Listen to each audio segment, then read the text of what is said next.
在单元41跟42，我们讨论过了如何写出你的 executive summary， 还有量身定制你的履历表。那今天让我们来看看有哪3个就算是有经验的 working professionals 也可以避免的 CV 错误。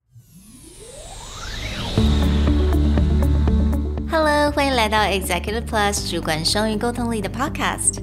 我们希望带给大家最实用的沟通工具，包括了成功人士对全球市场的分享、职场英语的技能、跨文化沟通技巧与其他能帮助您成为出色领导者的工具。Hi, I'm Sherry, founder of Executive Plus. As a language trainer and certified coach, I've trained hundreds of managers from Fortune 500 companies such as Dior, Google, Deloitte, and Yahoo. And I'm Nick, Director of Communication Strategy at Presentality. I've helped startups raise millions of US dollars in funding and train the executives of publicly listed companies to present on the global stage. Welcome to the Executive Plus podcast, where you can take your communication and language skills from good to great.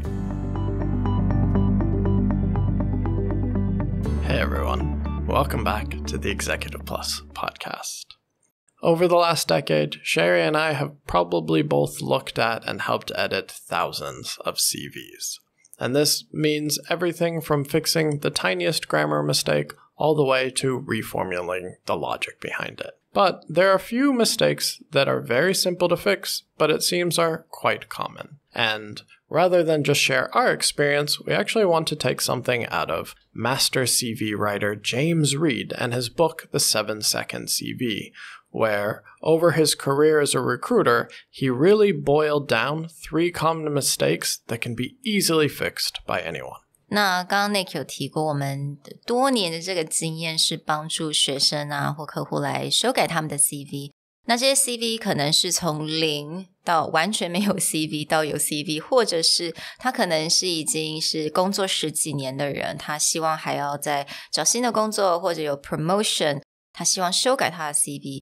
那我发现呢，我们接下来今天会讲这3个比较容易犯的错误。我先用错误这个字来讲好了，因为这些错误并不是 grammar 的错误，也不是什么字的错误，它是一个逻辑上面可以改的，就算你改了一点点，其实会让你的整个 CV 看起来非常不一样。So we're going to focus on the 3 things. While I was reading the book, The 7-Second CV, it really reminded me all these things that you could probably avoid and make sure CV looks a lot different and a lot better. So we're going to start with the first one, which is the usage of clichés. Yes. Anytime that someone writes a resume, there are like specific clichés, specific words you always see without fail. And I get tired of that, and I'm not a recruiter or someone who's interviewing all the time. So I can only imagine a head of HR probably sees this 100 plus times a day. And these are things like goal-driven, strong work ethic, multitasker, detail-oriented, and self-motivated. I gotta say, I admit, when I first decided to apply for my first job, when I didn't have a lot of experience, I used these words all the time because I was told you got to use these words. Yeah, most general advice will actually tell you that these are important qualities and skills. Exactly. The reality is they are very important qualities and skills, but most people don't have really good stories to back them up. Exactly. 因为如果你仔细看，什么叫做 goal driven? What goal? What do you mean driven? How driven? It's very, very vague. You can say I'm goal driven, I want to play my video games until I win certain. Until I'm top in the world. Exactly. That's the good goal. It's very goal driven, but it may not apply to your specific job. Or, detail-oriented. I use this word all the time when I started off working, but because I pay attention to detail. But what does that really, really mean? Well, you also have to look at it. There's different levels of being detail-oriented. Yeah. Are you OCD? Yeah. A lot of people make fun of me because I'm the guy who goes into the bookstore and restacks and realigns books. So my detail-oriented may be at a very different level than other people's detail-oriented because, yeah, a lot of times I'll go to the bookstore with people and they're just like, really? Be like, it's out of order. 还有到那个餐厅啦，他会重新整理那个 menu. So, again, when you're discussing something that is quite open, like detail-oriented or strong work ethic, you need to have really solid stories to back them up. These are not things that you just put in your executive summary, be like, super detail-oriented project manager looking for position. Yeah, you and every other project manager who wrote their CV. The question becomes is, at what level do you do this? Or is there a better word to help you stand out? Absolutely. 所以真的其实上非常小心这些太滥用的一些名词，因为你会发现每个人都用。Okay, everyone use that. Everyone have that on their CV. 那 how can they tell you apart from another candidate? So I would say avoid using these clichés and definitely use more specific examples to show these qualities. So, for example, if you go after, say, detail-oriented and you're going after an editing position, something like, I edit 10,000 words a week and need to make sure that they are published ready for online or printed publications on a weekly basis, right? So if you are responsible for thousands or tens of thousands of words that go into publication, maybe you can claim detail-oriented. Yeah. Right? If you're an accountant who has to be perfectly correct, then you can talk about what kind of work do you have to do? What do you report to? And how does that relate to detail-oriented? Yeah, absolutely. So if you're auditor, obviously detail-oriented is incredibly important for you. How did you double check the number? How did you make sure that all the numbers on the financial statements has a backup and has a supporting document? You can describe that, and that shows how detail-oriented you are. But there's also an interesting point around that, which is some of these words are not bonuses. Some of these words are requirements of your job.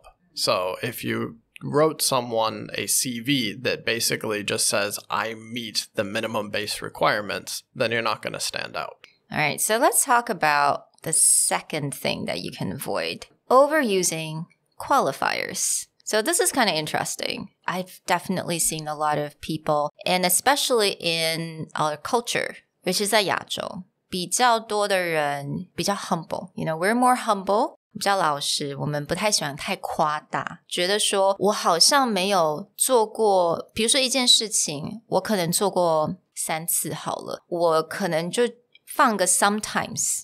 When I say qualifiers, we're talking about probably, sometimes, possibly, and quite. If I've only done this task 3 times, and I would see this word sometimes popping up on the CV. Yeah, sometimes responsible for this thing. Yeah. Which is, why not all the time? Yeah. Why only sometimes? It creates a lot of questions. And this is actually true beyond CV writing. Any good business writing will tell you to remove these kind of words. Yes. Because you're downplaying, or we'll also talk about hedging language, which is we're making a statement, but we're not making a strong statement. In your CV, when you only have a limited amount of room, there's no reason to make statements that are not strong, or there's no reason to make statements that you need to like dial back. So 可能这个时候你要看一下到底这个 task 它是不是你的优势，那如果不是你优势，你把它往下移。Okay, so if it's something that it's not a core advantage to show that you're a great candidate for this job, then don't put this on the top. Move this to the bottom list, or you just remove these qualifiers. Focus on what you can do and not what you cannot or may not do. The other way that you can get around this is be specific or find a different phrasing. In the case of sometimes, perhaps there are tasks that you don't need to do on a consistent basis, but you are still responsible for them. You don't need to say something like, sometimes responsible for, or on occasion, I need to do this. Just change it with a word like annually, or quarterly, biannually, to describe that this is not something I need to do all the time, but it is part of my job to make sure this gets done. So the last thing that we want to cover is also a bit related to our last episode where we're talking about STAR, which is when you use overly general statements to describe your work experience. You're not getting into specific experiences, details, and you're just leaving it as overall. And a lot of the phrasing that people use specifically is connected to that. Yeah. 所以如果你是主管或者是 team leader, 一定要注意咯。当你的 CV 上面写 responsible for 或者是 supervised, 没有错，你用的是 action verb, right? It's all fine. 你之前很多人都跟你讲一定要用 action verb. That's correct. But responsible for and supervise are incredibly vague. A very easy way to think about this vagueness is say, I am responsible for this plant. I am responsible for this child. These two things are completely different. Exactly. Giving a plant water and sunlight is very different than keeping a child happy, safe, and alive. So, things like, for example, in a book, there was an example, he says, responsible for IT strategy in team meetings. Okay, so what does that mean? It could also mean that you go in once in a while, talk to the IT people for like an hour, and have a meeting, and have coffee, and go home. That could be responsible. Right, it's also devoid of any kind of positive result. Like responsible for, not succeeded at. Oh, exactly. 所以在书上他就说你可以这么说 created a team of diverse IT professionals to develop innovative solutions for our most persistent IT problems. 所以你这个地方就看到 created a team. Okay, that's, again, still action verb, but it shows that you're actually doing something. You did something. You created something. And to develop some solutions, right? Again, it shows that the actions that you took to be responsible for this IT strategy and the team meetings. They're being a lot more specific about what was the responsibilities, creating the team and solving persistent IT problems. They have a focus, they have a goal, there was an outcome. And it's a lot longer of a sentence, but I actually get a sense of what the purpose of your meetings was, not just once a week we had coffee and donuts with the IT department. That is equally possible when I say responsible for as to the person who has, breakdown meetings of the most common IT problems. Again, 另外一个 example 呢，比如说我们用 supervised 好了。Supervised customer service team for retail operations. Okay, grammatically everything is correct, but it's really vague. 它一点都不具体。你看不出来，你也听不出来，他到底这个人做了什么，才能够说他是 supervised. So instead, we can say coordinated and led the customer service team to improve satisfaction rates by 29% in 6 months by harvesting best practices from unrelated industries. Same overall statement, but the goal would be, what do I mean by supervised? What actions did I take? What are the results of these actions? And one thing you'll hear consistently is, what's the result? What's the outcome? In the case of showing leadership, using a word that just sounds like you could have potentially watched as opposed to took an action, had a result. You need to have that very forward pushing. Here's what's going on. Here's the result of it. 所以我们利用了 coordinated and lead 这件比较 action-packed 的一些字，还有呢，它也加上了 29% in 6 months, gives a context of how much you improved and how much you actually helped the whole situation. So again, going into building your CV or actually any kind of business writing, these are really great rules to keep in mind, which is don't use overly cliché words. Avoid using qualifiers that hedge back or make something vague about you do or not do. And don't use overly general statements about experience.